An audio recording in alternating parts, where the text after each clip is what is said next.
Coming up in this Brightline construction update,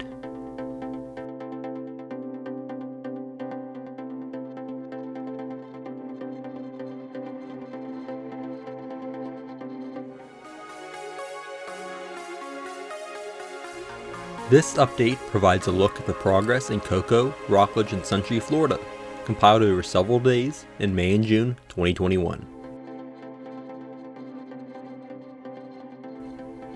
We'll start in Frontenac, then work south through Cocoa and Rockledge before ending up in Suntree. While not technically part of Brightline's route to Orlando, work between the Cocoa Tunnel to here in Frontenac is part of a separate joint project between Brightline and the Florida East Coast Railway.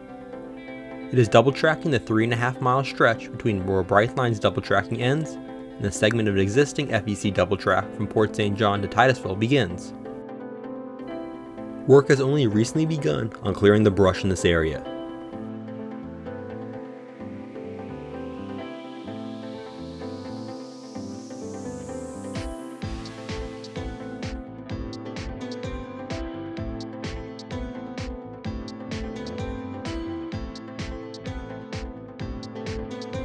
This is some of the equipment staged for this project.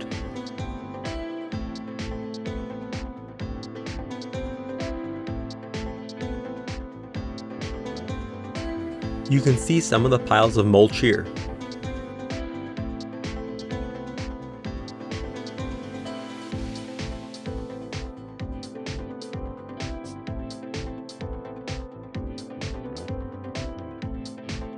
Not much has changed here at Sidco Road yet.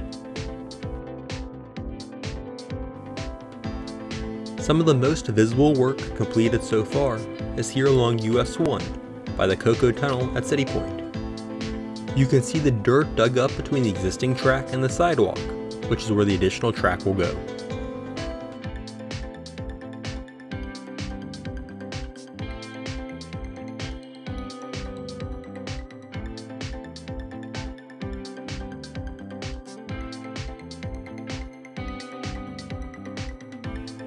Here's a quick update on the work at the Cocoa Tunnel. Since the tunnel was installed, the focus has been cleaning up the site to prepare for tracks to be laid later this year. Most notably, the large pile of dirt that was pushed against and the concrete slab that the segments were built on and slid across are now gone.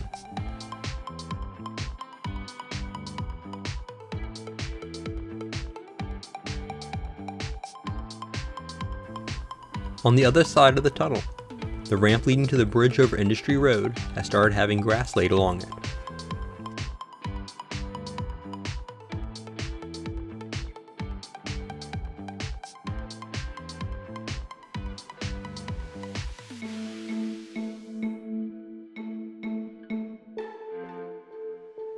Across the top of the tunnel and on part of the embankment, grass has been laid. The tunnel was built so that there is room for additional lanes to be added to State Road 528 without needing to modify the tunnel.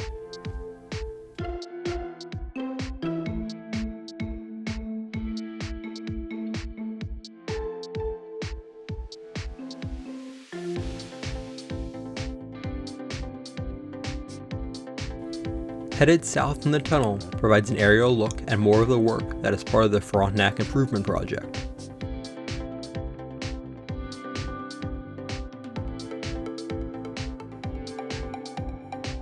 The additional mainline track will be built on the left side of the existing tracks, while the 2 tracks headed to Orlando will be built on the right.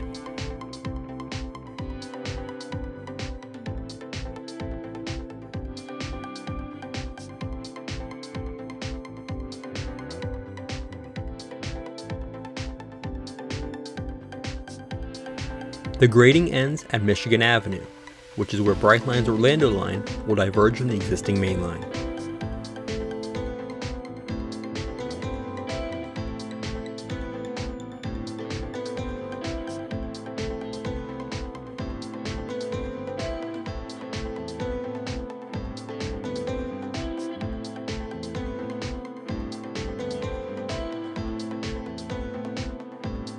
Equipment and materials are being staged in this area.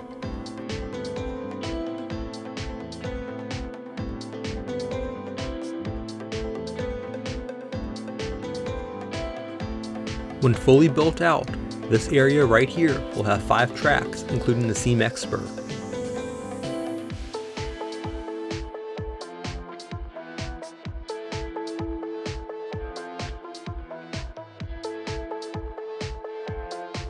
Here's a look north toward the tunnel from Michigan Avenue. And here's looking south.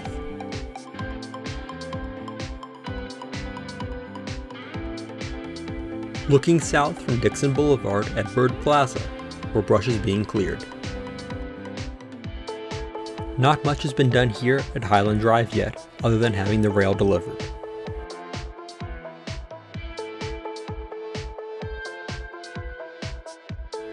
For those of you who enjoy Virtual Railfan's Cocoa livestream camera, it is located just south of this crossing.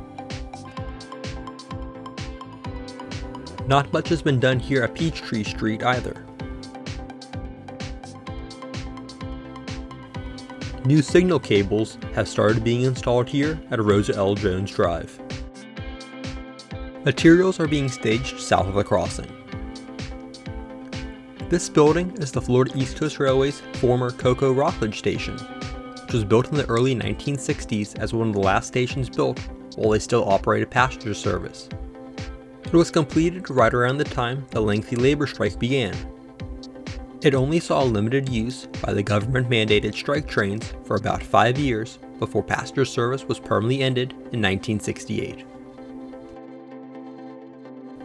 The small yard next to it is used for transload operations, with occasional Brightline ballast trains stored here as well. The FEC used to run a small intermodal operation here, but that has since been relocated to Titusville.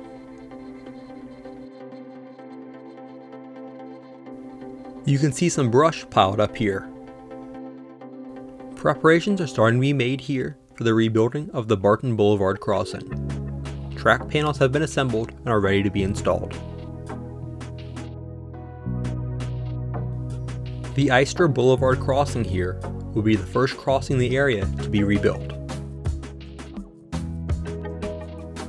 Here it is a few days later while work was going on.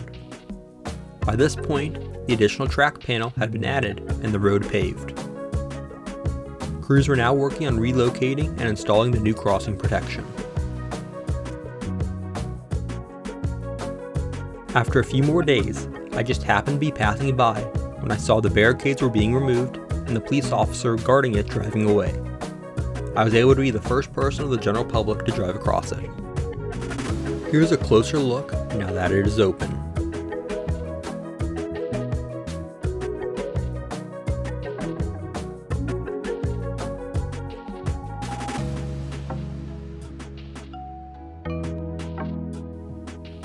Here you can see the additional track added and the new pavement markings.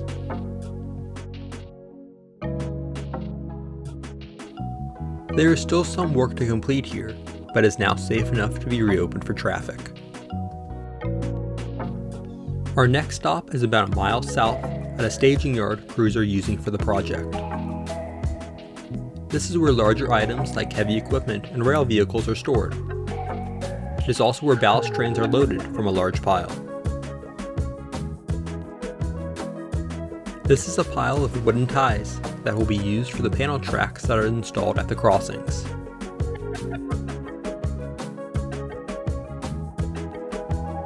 In the back are white bags of hardware and other smaller pieces.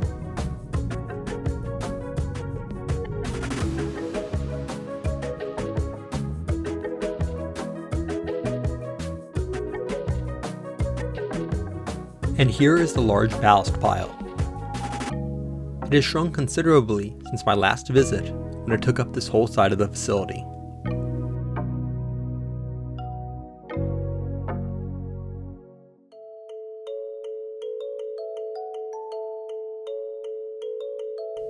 We'll now move in for a closer look.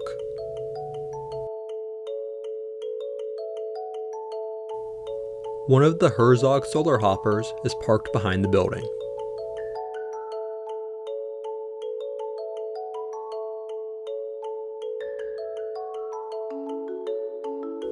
These little yellow machines are jacks that raise the track. This is how crews raise the tracks that are built on the sub-road bed to their final height at the same elevation as the existing track.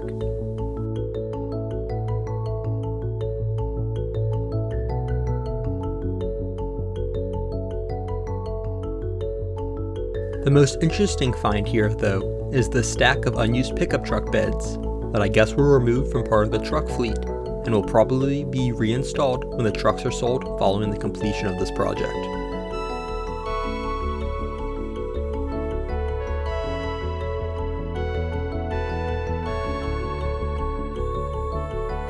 Parked in the middle are portable light trailers, pumps, and even a couple of trackmobiles.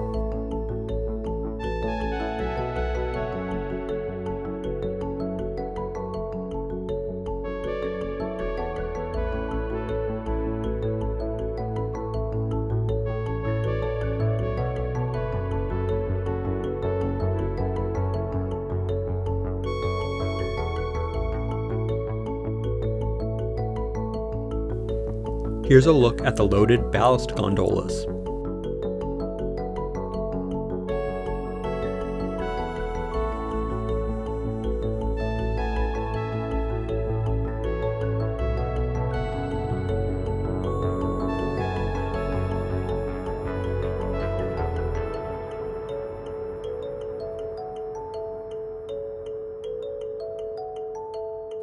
Headed south from the facility, you can see that the right-of-way has been cleared and the sub-road bed has been laid.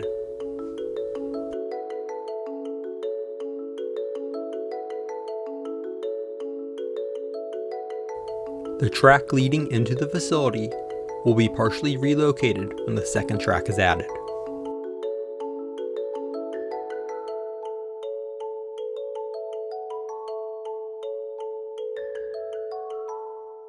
At the front of the facility are more wooden ties and other equipment.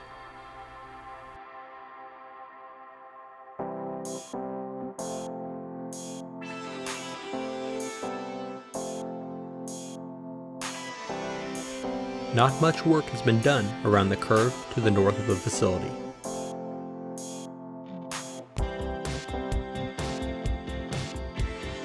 Here are some ties laid out south of Barnes Boulevard. Here near Carver Street, you can see the sub-road bed graded and ready for ties.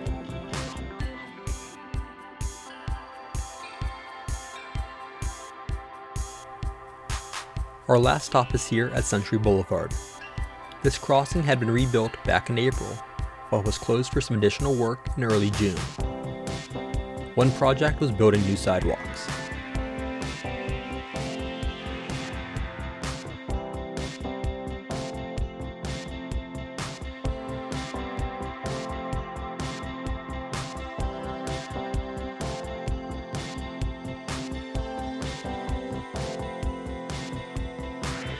And here's the other side of the crossing.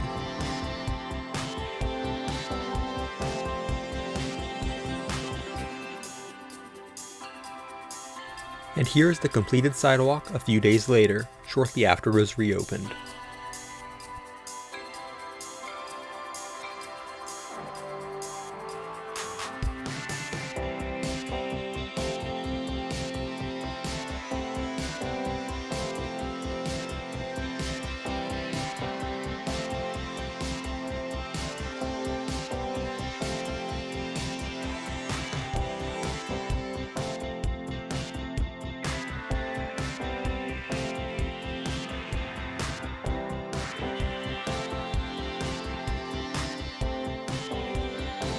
This pedestal is where additional crossing protection will be installed.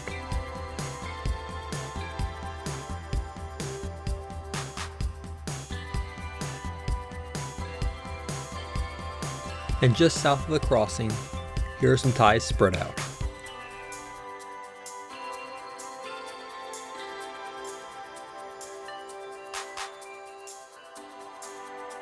Thanks for watching.